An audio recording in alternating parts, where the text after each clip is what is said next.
Razafindrazaka, artista sady mpitondra tenin'ny gazety Jejoo. Ny tiako resahana manokana dia ny herisetra miatra amin'ny vehivavy amin'ny lafiny ara-pitezana na ara-pahalalana.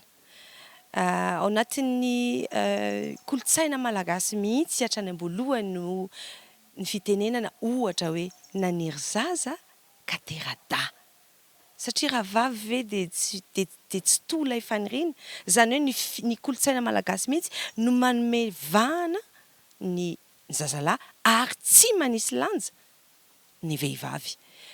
Dia izay fomba fitaizana izay no mihitatra ka raha ao anatina tokantrano iray misy fahasarotana ohatra na misy fahasahiranana dia ny lehilahy aloha no alefa any an-tsekoly fa ny vehivavy tsy maninona na tsy mandeha any an-tsekoly aza.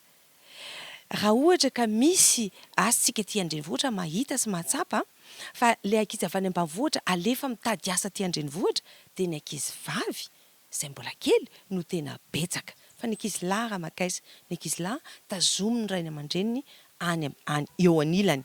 Na dia miasa tany sy ny etsetra ara dia eo anilan'ny ray aman-dreniny aloha. Ny anilan'ny ray aman-dreny anefa dia mitondra kolo ao anatin'ny saina, mitondra fahamarina toerana ara-panahy, mitondra fahampiana ara-pitiavana. Fa ny vehivavy tonga dia alefa misedra fiainana.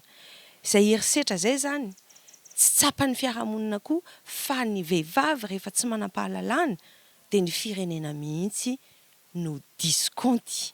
Satria ny vehivavy dia mitaiza ny zanany izay olom-pirenena na lahy izy na vavy hatrany am-boga.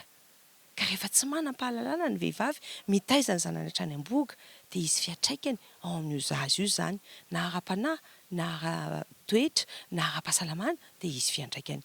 Miantraika izy, miantraika any amin'ny firenena. Izay herisetra izay zany no tiako ho resahana androany. Ny voalohany tsy maintsy ho resahana aloha dia ny lehilahy.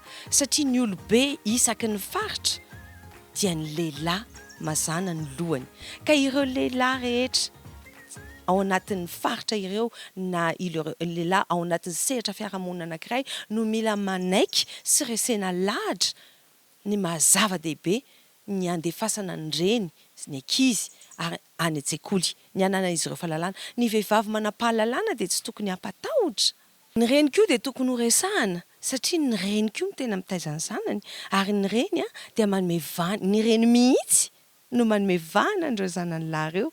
Ka ny asa manahirana kely sy asa mamindreraka sy asa mandany fotoana toy ny manasa lamba, manasa vilia, mikosotrano sy ohatr'izany dia ny vehivavy foana matetika no irahan'ny reny manao azy. Fa ny lehilahy afaka mipetrapetraka any amin'izay toerana misy azy ihany fa hoe asam-behivavy hono izany. Tsy asam-behivavy izany. Ny zavatra mahafatifaty indrindra raha izaho dia lehilahy mitaiza ny zanany, mitrotro ny zanany, manolo ny zanany, mandeha miantsena.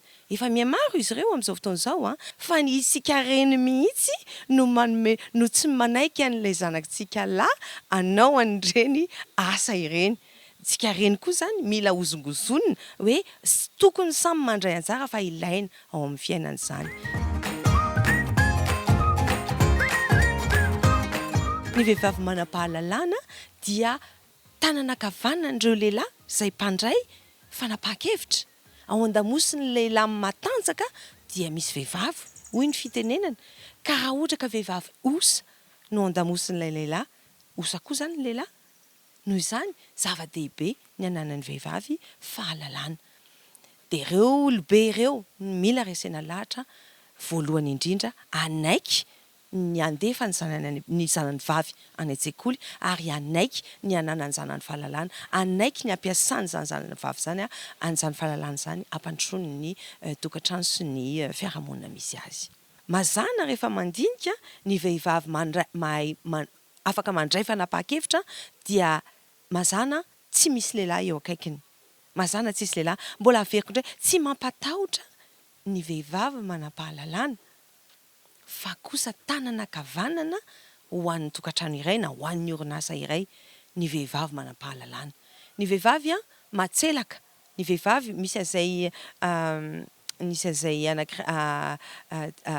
sketch anankiray hoe Venus Mars de nilaza hoe ny lehilahy tsy afaka manokatra boky be dia be fa ny lehilahy raha ihany ny boky azony sokafana fa ny vehivavy afaka manokatra boky be dia be zany ny vehivavy afaka sady mitaiza zaza no tsy mahay ny laokany no voavita ny devoiran'ilay zanany anankiray no voadio ny tranony voasasany ny lamba ary voakarakarany ny fiainany manokana ary milamina tsara ny tokantranony afaka manampy ny vadiny ihany koa izy fa ny lehilahy tsy afaka manao fa tsy zavatra anankiray dikan'izay manana tanjaka ny vehivavy izay azony fianakaviana ampiasaina mba hampisondrotra bebe kokoa ary aingakaingana kokoa an'io fianakaviana io.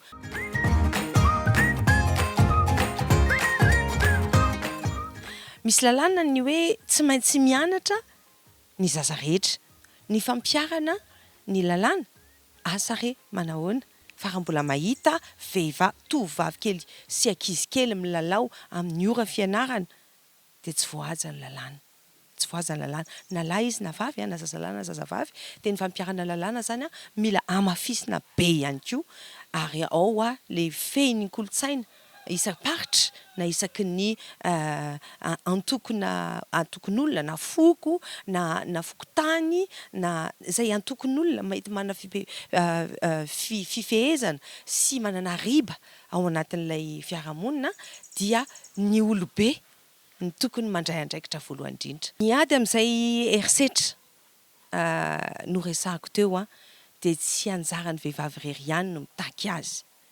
Ny vehivavy ary indraindray tsy mitaky azy fa aoka ianareo lehilahy no tonga saina voalohany ka andray andraikitra ary anoana sy anampy an'ireo vadinareo sy ny zanakareo vavy mba hanana fahalalana ary ho fanohitra anankiray ao anatin'ny tokantrano izay misy anareo. Ianareo lehilahy indrindra no tiana resahana ao anatin'izao ezaka 12 andro iadina amin'ny herisetra miatra amin'ny karazana izao.